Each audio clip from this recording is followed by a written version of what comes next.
Hello friends, my dear students, आप लोग कैसे हैं। हमें आशा कि आप लोग बहुत अच्छे होंगे। अच्छे से रहिए, अच्छे से पढ़िए। आज का जो वीडियो है फीटर थ्योरी से है। बहुत ही महत्वपूर्ण टॉपिक है स्क्रू थ्रेड से। जैसे कि आप लोग जानते हैं कि स्क्रू थ्रेड मतलब क्या होता है कि चूड़ियाँ नट बोल्ट के द्वारा टेम्परेरी ज्वाइंट करने के लिए स्क्रू थ्रेड यानी नट बोल्ट का ही प्रयोग करते हैं। नट बोल्ट किस सिद्धांत पे कार्य करता है?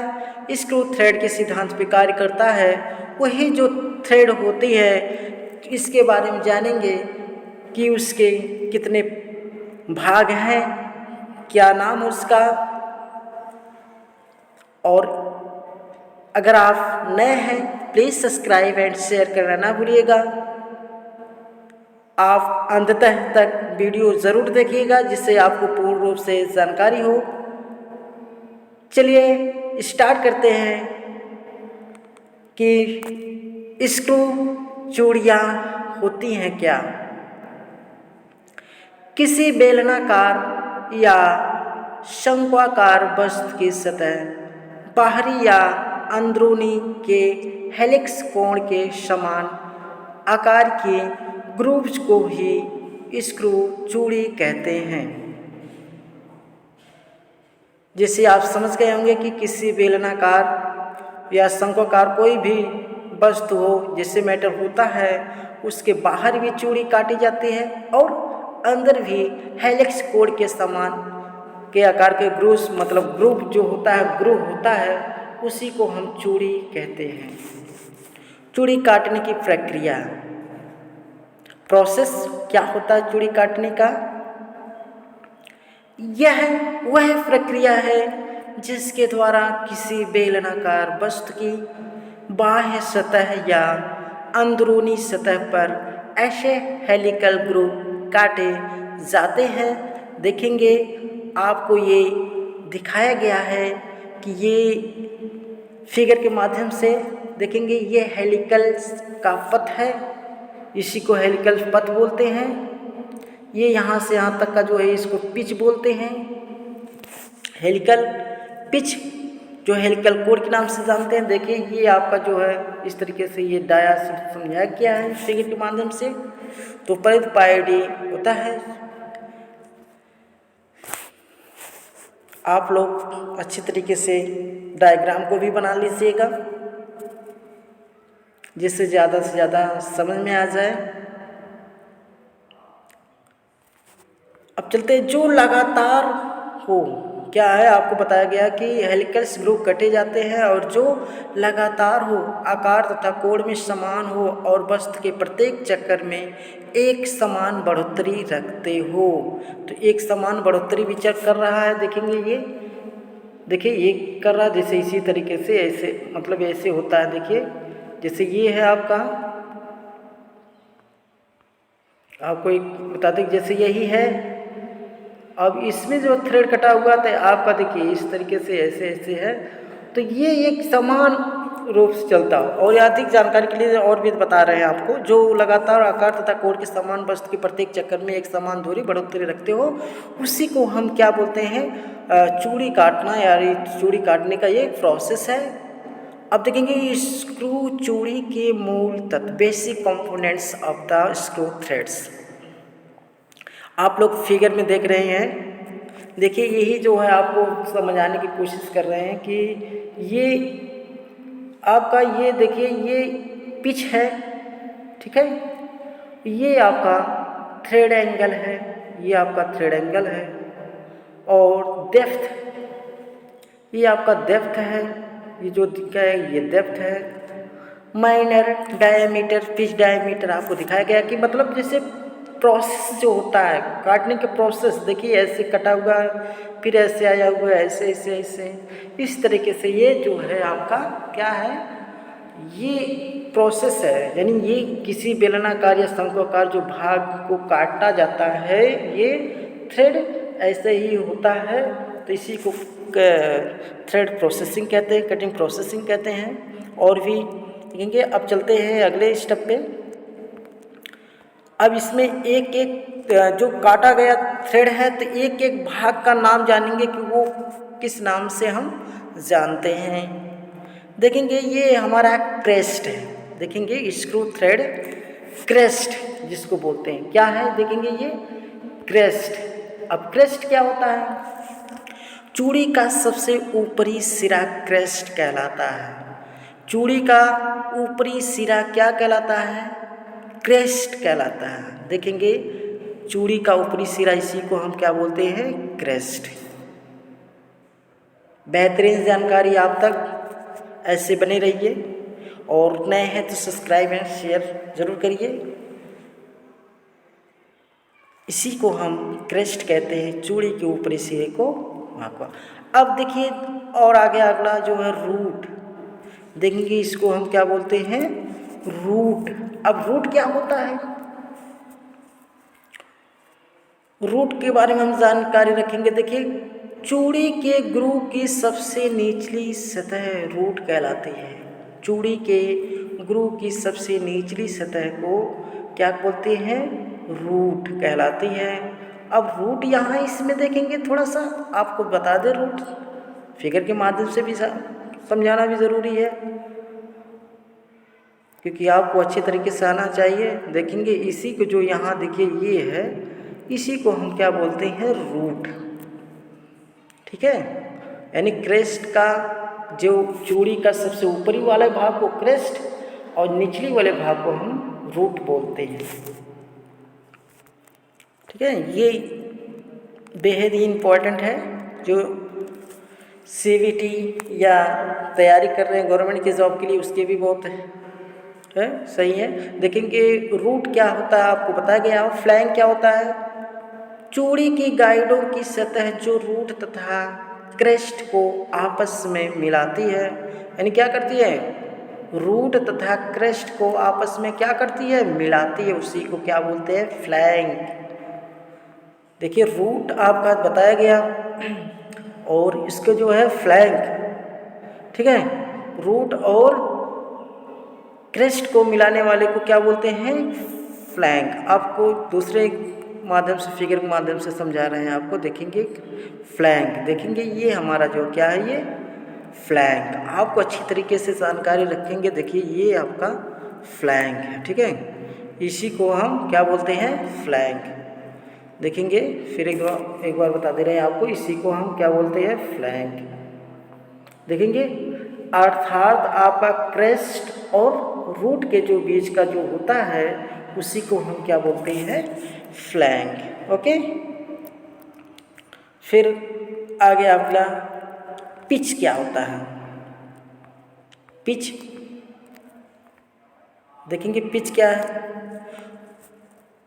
दो बराबर वाली चूड़ियों पर स्थित संगम बिंदुओं के मध्य अक्ष के समांतर दूरी को क्या कहते हैं? पिच कहते हैं। इसे पी से डिनोट करते हैं, अर्थात प्रदर्शित करते हैं। तो दो बराबर वाली चूड़ियों पर स्थित संगम बिंदुओं के मध्य के को क्या बोलते हैं? समांतर दूरी को क्या बोलते हैं? पिच बोलते हैं। आइए देखते हैं पिच क्या है। देखेंगे ये जो आपका है स्क्रू थ्रेड, देखेंगे ये आपका जो है यहाँ देखिए क्या लिखा है? पिच।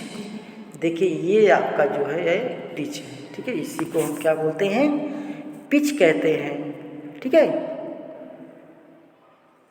और भी जानकारी के लिए आपको और भी देखिए ये पिच, देखिए ये इसमें भी देख लीजिए। ये डाया आपको एक बेहतरीन जानकारी के लिए अलग अलग फिगर है जो आप इसको देख सकते हैं। इसी को जो है देखेंगे क्या बोलते हैं? इसको पिच। देखिए यहाँ से यहाँ तक की पिच की दूरी है।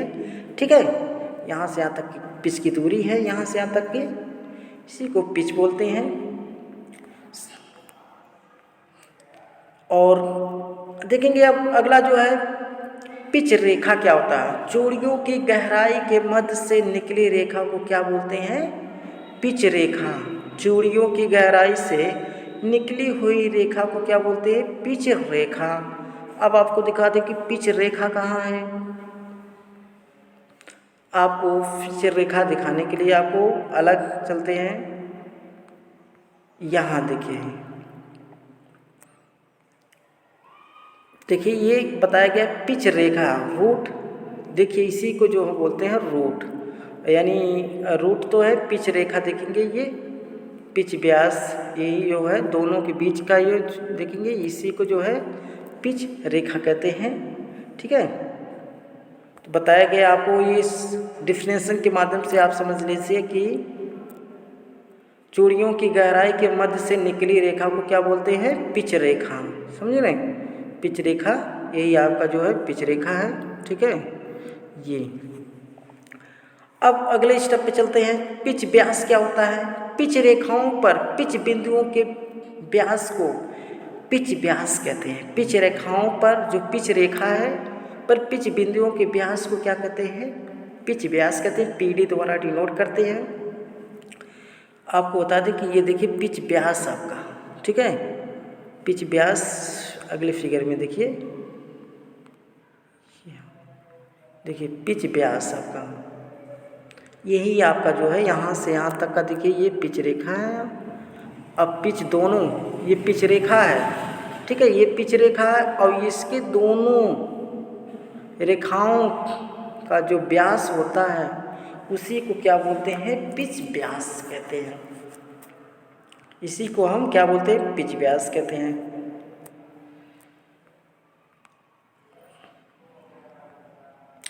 अब देखिए पिच व्यास आपको समझ में आ गया होगा। अब अगले जो है दीर्घ व्यास क्या होता है? किसी भी चूड़ीदार भाग के अक्ष के लंबवत मापा गया उसका अधिकतम व्यास दीर्घ व्यास कहलाता है।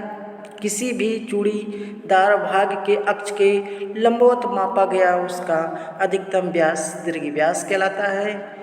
देखिए इसको जो बोलते हैं दीर्घ व्यास। देखिए ये अधिकतर जो है आपका क्रेस्ट से लेके क्रेस्ट तक का माप को ही, उसकी व्यास को माप को ही दीर्घ व्यास कहते हैं।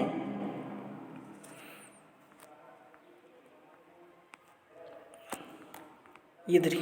अब अगला जो है आपका न्यूनतम व्यास। यह किसी चूड़ीदार भाग के अक्ष के लंबवत मापा गया न्यूनतम व्यास होता है। ठीक है, देखेंगे इसका भी न्यूनतम व्यास देखिए आपका दिया गया है न्यूनतम व्यास। इसी को देखिए, इसी को हम बोलते हैं न्यूनतम व्यास। अब अगले स्टेप पे चलते हैं।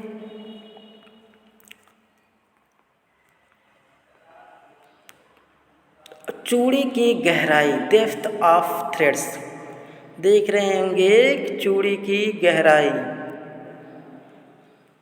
अब चूड़ी की किसी चूड़ी के शिखर से, शिखर मतलब शीर्ष भाग से, उसके रूट के बीच की गहराई चूड़ी की गहराई कहलाती है। चूड़ी की गहराई देख रहे होंगे आप लोग। आपको फिर फिगर के माध्यम से समझाना चाह रहे हैं। चूड़ी की गहराई, ठीक है, थ्रेड जो न्यूनतम देखिए ये आपका यहाँ से यहाँ तक का पिच है और गहराई का पूर्ण रूप से देखेंगे चूड़ी की गहराई क्या है बताया गया। फिर से आप इसको देखेंगे पिच क्या व्यास, चूड़ी की गहराई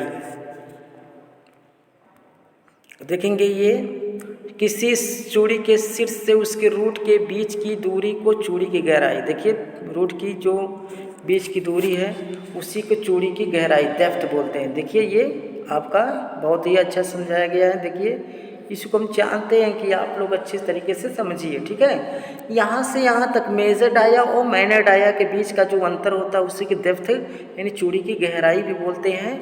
ठीक है, इसी को जो चूड़ी की गहराई भी बोलते हैं। अब अगले चलते हैं।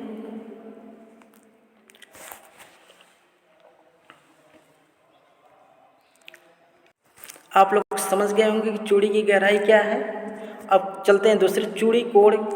यह किन्हीं दो साथ साथ मिले फ्लैंक के मध्य बना कोण होता है। चूड़ी कोण जो 60 अंश अधिकतर होता है, जिसे चूड़ी कोण, फ्लैंक कोण, चूड़ी को आधा फ्लैंक कोण या लीड कोण कहते हैं। देखिए लीड, किसी स्क्रू पर चलता हुआ नट एक चक्कर में जितनी दूरी चलता हुआ उसकी लीड कहलाती है। किसी स्क्रू पर चलता हुआ नट एक चक्कर वो क्या करेगा, चलेगा, तो उसी को हम क्या बोलते हैं, लीड। जैसे एक बार अगर नट को घुमाया जाए तो उसी को हम क्या बोलते हैं, लीड। सिंगल स्टेट लीड में लीड व पिच समान होती है और मल्टी स्टार्ट चूड़ी में लीड, पिच तथा नंबर ऑफ स्टेट के गुणनफल के बराबर होता है। तो इसी से में देखेंगे, ये आपको इम्पोर्टेंट है, ये याद कर लीजिएगा, लीड बराबर पिच गुणे नंबर ऑफ स्टार्ट, ये इम्पोर्टेंट है। अगले स्टेप पे चलते हैं, हेलिक्स कोण। हेलिक्स द्वारा पिच व्यास लंब के साथ बनाया गया कोण हेलिक्स कोण कहलाता है। चलिए देखते हैं, अब आपका जो देखेंगे यहाँ जो पिच है, आंतरिक कोण, ठीक है, ये सब जो है इस फिगर के माध्यम से आप समझ लीजिए, ठीक है। बेहद ही इम्पोर्टेंट है, जो इंजीनियरिंग क्षेत्र में चाहे आपको पूछा जा सकता है, ठीक है। तो आप के लिए ये बहुत ही अच्छा वीडियो आप तक पहुंचा। आप इस चैनल को शेयर और सब्सक्राइब करना ना भूलिएगा। ऐसे ही चैनल में बने रहिए। नमस्कार, धन्यवाद।